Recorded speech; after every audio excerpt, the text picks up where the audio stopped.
Hello there, this is Bethany, retired funeral director turned dog groomer. 9 months ago, my man friend, our daughter and myself left our comfortable and established lifestyle in Ontario, Canada, for a life we always chatted about during morning coffee, fast-tracking our retirement plans, chasing our dreams, risking our future in the race against old age.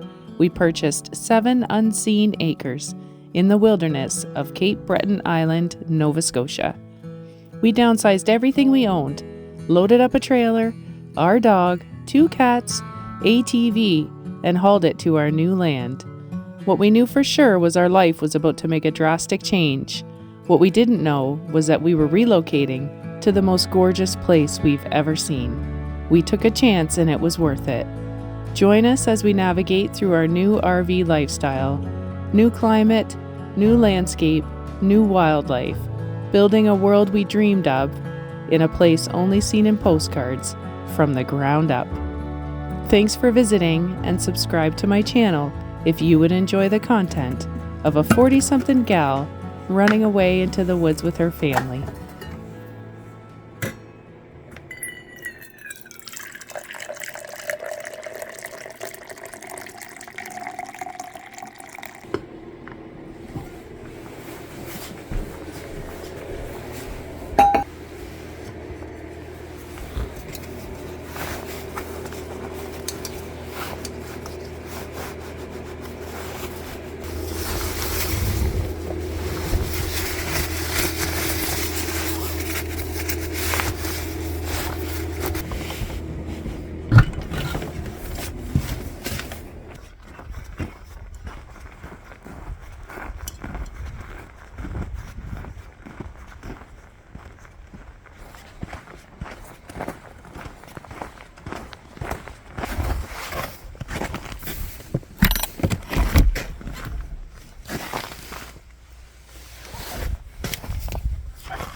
Hello from our wilderness paradise, and welcome back to another episode of Boring Bethany.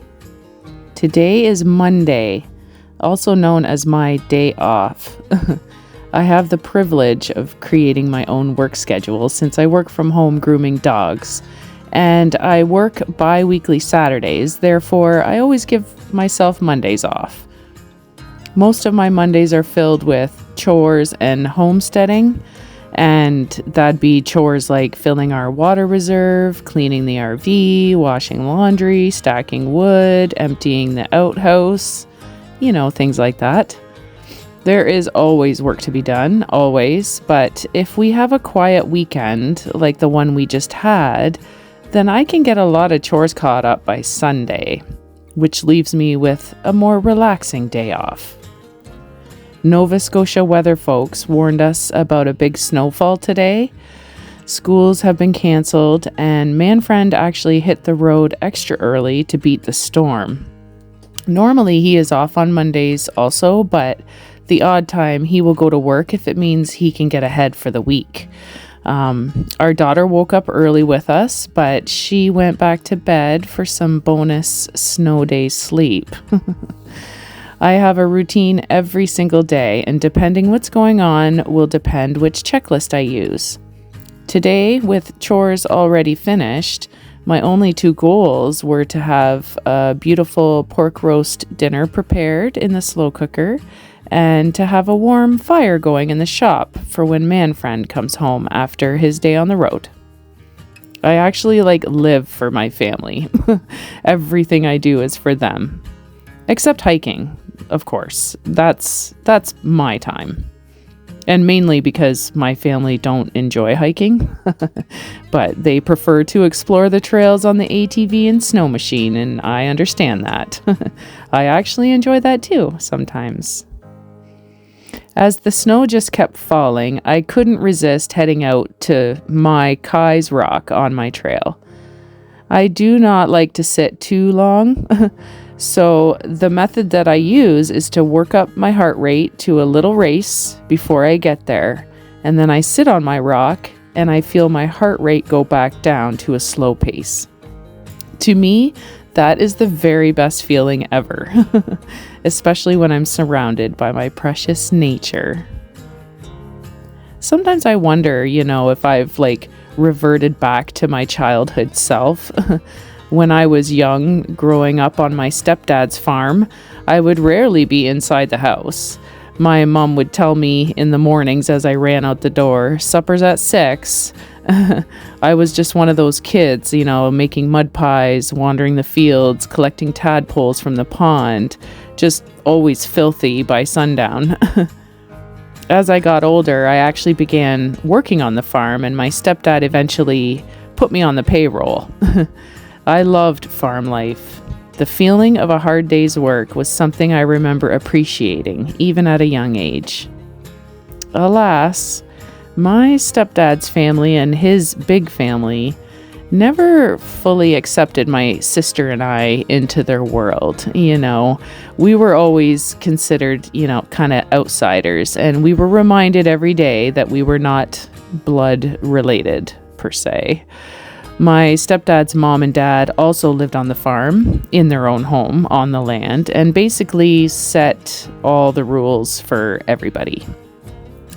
My sister and I and our dear mother did everything we could to be included and considered within our new family, even going as far as my sister and I changing our religion.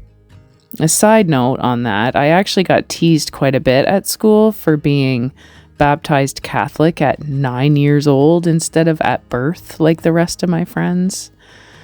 Looking back, being forced to sit in a confessional box and confess my wrongdoings to a very old priest who literally slept through my sins didn't really do anything for me except give me nervous diarrhea. So many things about my childhood were beautiful, and it was because my mom made it that way. When we were left out, she would make up for it. When we were teased, she was there to comfort us. When we were kicked off the farm because my mom wouldn't quit her nursing career to be a farmer's wife, It was my mom who rebuilt our life and kept us afloat. I can forgive my stepdad and his family because my mom and her teachings inspired us to forgive, but I will never forget the suffering they put us through. For 10 years, we knelt down to these people and pleaded to be loved, just to be hated, abused, dumped, with nothing to our name. When you become baptized into the Catholic Church, you're blessed with godparents, and I absolutely adored mine. I took the concept of godparents very seriously, and I really, really loved mine. My godmother was my stepdad's sister, and her husband, my godfather, and their role in my life was basically to be like, as I understood it, to be like backup parents, for lack of a better term, like a second set of parents. But when I was 15 years old, we were booted from that farm, right to the curb with nothing but the clothes in our closets and a few possessions of my mom's. My godparents vanished along with our so-called family and the farm life I grew up to love, and thus began my struggle to trust anyone. The thought of putting a loving effort to build relationships was almost nauseating to me after that. I wanted no one. I needed no one. I would never again rely on a single soul. I will build my own world with my own things and my own money, and I will make my own choices. I was angry for a long time, and once in a while, obviously, I still feel resentment. Even the ones that are 6 feet under, which is very, very sad.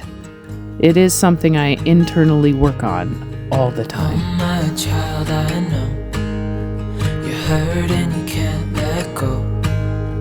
It's not your fault and you don't deserve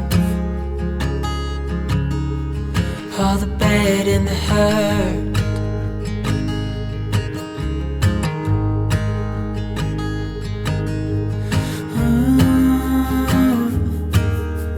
I know you tried so hard.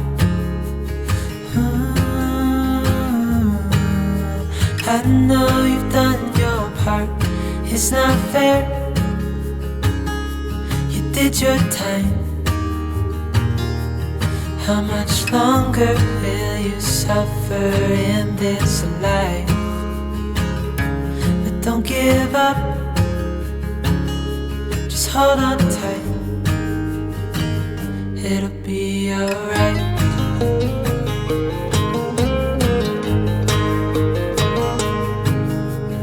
All your life you've tried to be a good man inside. Did everything that you thought you should. Didn't seem to do you any good.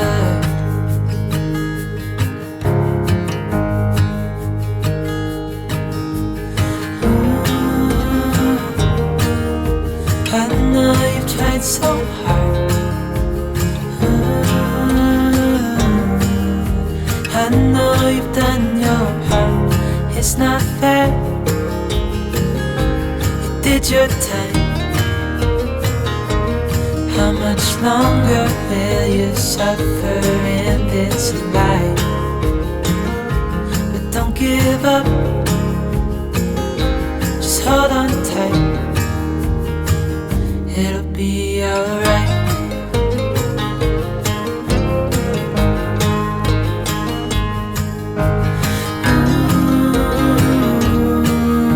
I know you tried so hard.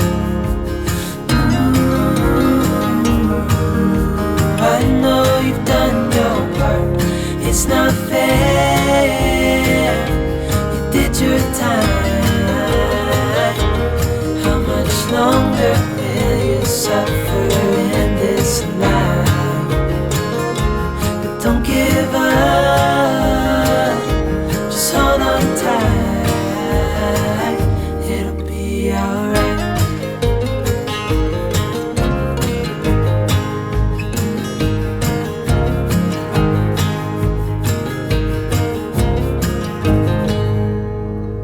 There is a happy ending, though.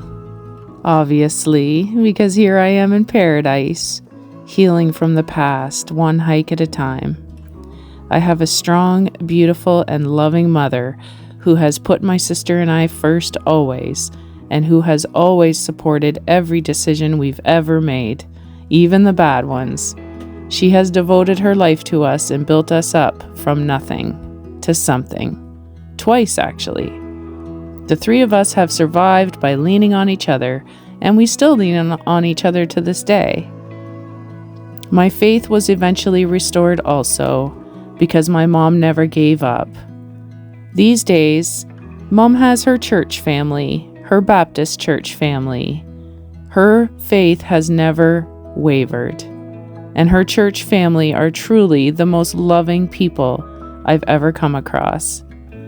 Now that her two girls are all grown up, Mom lovingly devotes most of her time to her church, and I actually thank God every day that she has her church friends, her church activities, and her happiness. The snow did not stop coming down all day, and after I was finished playing in the woods, I jumped on the ATV and actually plowed for the first time.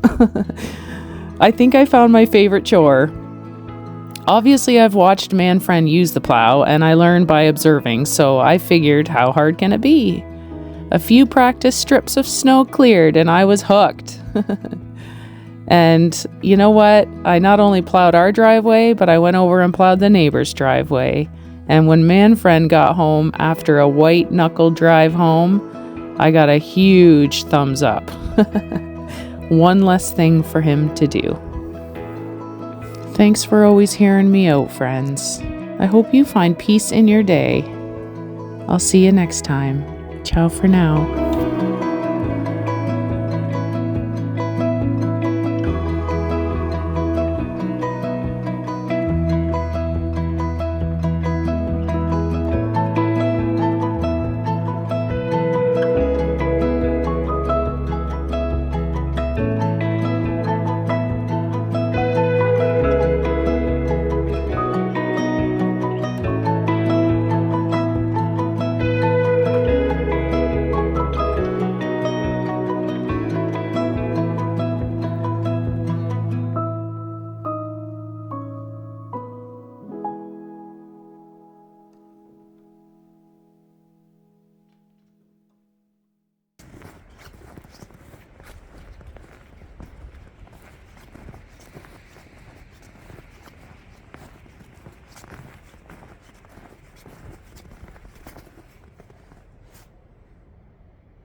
It's the next day, it's Tuesday. I'm down in my dog shop, but I just wanted to show you how beautiful it is this morning. It's like a perfect winter day. Light snow coming down, snow decorating all the trees in the mountains, the sun just peeping through. Oh, I gotta show you.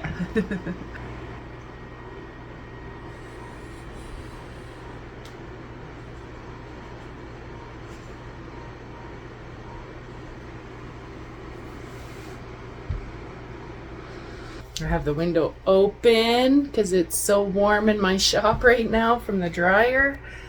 Oh, it's beautiful. Have a good day, everybody.